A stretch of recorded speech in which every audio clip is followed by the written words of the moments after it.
ఇక్కడ శృతులకి తాత్పర్యం ఏమిటి అని రాస్తాడు. ఇతశ్చ ఏకత్వే శృతీనాం తాత్పర్యమాహ జీవాత్మనో అని వేరే కారికతో పృథివ్యా ఉదరే చేవ యథా ఆకాశ ప్రకాశిత తద్వత్ పరం బ్రహ్మ ప్రకాశితం. దృష్టాంతం అది. ఆకాశము దృష్టాంతం. ద్వయోర్ద్వయో అనే దానికి అర్థం అధ్యాత్మ అధిదైవతములు రెండింటిలోనూ, ఆ పృథివిలోనూ ఉదరంలోనూ కూడా ఒకే ఆకాశం ఎలా అయితే ఉందో, అంటే పృథివిలో ఉండే ఆకాశం వేరు, ఉదరంలో ఉండే ఆకాశం వేరు అనలేదు. పృథివిలోనూ ఆకాశంలోనూ ఉదరంలోనూ ఉన్న ఆకాశం ఒకటే అన్నారు. అలాగే అన్ని దేహాలున్నా దేహాంతర్గతమైనటువంటి ఆత్మవస్తువు ఒకటే తప్ప ప్రతి దేహం ఆత్మభేదం లేదు అనేది మన ప్రకృతం. మనకి ఈ ప్రకరణంలో జీవాత్మనోడ్ అనన్యత్వం అభేదేన ప్రశస్యతే నానాత్వం నింద్యతే యచ్చ తదేవంహి సమంజసం అని. ఇప్పుడు ఇక్కడి నుంచి జీవుడికి పరమాత్మకి ఉండేటువంటి అభేదం, అనన్యత్వం, బ్రహ్మసూత్రాల్లో కూడా తదనన్యత్వం ఆరంభణ శబ్దాదిభ్య అని ఆరంభణాధికరణం అంటారు. తదనన్యత్వం ఆరంభణ శబ్దాదిభ్య అనే అధికరణంలో పూర్తిగా అభేదమే. బ్రహ్మవేద బ్రహ్మైవ భవతి. ఒకే ఫలం ఉంది. జీవుడు ఆ బ్రహ్మను తెలుసుకుంటే వాడు బ్రహ్మే అయిపోతాడు.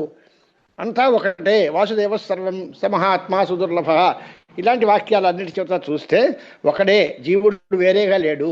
శరీరాల్లో ఆత్మలు వేరే వేరే లేవు. ఉన్న ఆత్మ ఒకటే. అదే పరబ్రహ్మము.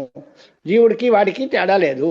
అభేదం చేతనే చెప్పబడుతుంది. జీవాత్మనోహ అనన్యత్వాత్ అభేదేన ప్రశస్యతే. అనన్యత్వము అనేటువంటిది అభేదేన అంటే జీవ పరమాత్మలకు అభేదం చేత ఈ అనన్యత్వం అంటే ఒకటే అనే విషయం ప్రశంసింపబడుతోంది. నానాత్వం నింద్యతే. ఏదైనా ఎత్ర హి ద్వైత విభవతి తత్ ఇతర ఇతరం పశ్యతి. అలాగే ఆ రకంగా సర్వభూతస్థమైనటువంటి ఆత్మ ఒకటే అనేటువంటి మాట మనకు మాట.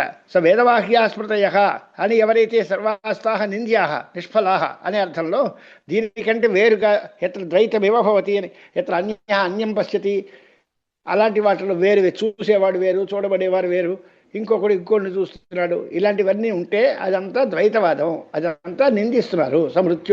మృత్యోస్స మృత్యుమాప్నోతి ఇహ నానేవ పశ్యతి అని ఉపనిషత్తు. ఇహ నానేవ పశ్యతి అంటే భిన్నములుగా భేద దృష్టితో చూసేటువంటి వాడు మృత్యోహో మృత్యుమాప్నోతి, సంసారపాతాన్ని అవిద్యా కామకర్మల ద్వారా జనన మరణాది లక్షణమైన సంసారాన్ని పొందుతాడు. అంచేత భేదాన్ని నిందిస్తున్నారు, అభేదాన్ని ప్రశంస చేస్తున్నారు. ఇది తదేవ సమంజసం అంటారు. అదే న్యాయము, అదే యుక్తము అనేటువంటి మాట ఇక్కడ చెబుతున్నారు. దానికి ఉదాహరణ చూద్దాం. యుక్తిత శృతితశ్చ నిర్ధారితం. యుక్త్యా చెప్పాడు ముందు, వేదాలు చెప్పారు. ఈ జీవస్య పరస్య వా ఆత్మన జీవాత్మనోహ అనన్యత్వం అభేదేన ప్రశస్యతే అంటే జీవుడు కానీ పరులు కానీ ఒకటే ఆత్మే. జీవాత్మలకు అన్నిటికీ అభేదమే చెప్పారు. ఇది స్తోత్రం చేయబడుతోంది. ఎప్పుడు? శాస్త్రేణ వ్యాసాదిభిశ్చ. ఉపనిషత్తులు కానీ వేదవ్యాస మహర్షి బ్రహ్మసూత్రాల్లో కానీ దీన్నే వర్ణించారు. యచ్చ సర్వప్రాణి సాధారణం స్వాభావికం శాస్త్ర బహిష్కృతై కుతార్కికైర్విరచితం నానాత్మదర్శనం నింద్యతే. శాస్త్ర బహిష్కృత బాబు ఎంత పెద్ద మాట అన్నారు బాబు. శాస్త్ర బహిష్కృతై అన్నారు. ఈ ఉపనిషత్తులకి చాలా దూరంగా ఉన్నారు వాళ్ళు తార్కికులు. ఆ శాస్త్ర బహిష్కృతులైన కుతార్కికులు నానాత్వాన్ని చెబుతున్నారు. సర్వప్రాణి సాధారణంగా స్వాభావికంగా ఉండేటువంటి మామూలు నానాత్వ దర్శనం. అందరూ వేరువేరు, ఎన్ని శరీరాలు ఉంటే అన్ని ఆత్మలు ఉంటాయి, ఆత్మభేదం ఉంది అనేటువంటిది వాళ్ళు చూపిస్తున్నారు. కానీ అది శాస్త్ర బహిష్కృతములైనటువంటి కుతార్కికుల యొక్క ఆలోచన. శాస్త్రం తెలిసినటువంటి వాళ్ళు ఏకత్వాన్ని చెప్తారు తప్ప రెండో చెప్పరు.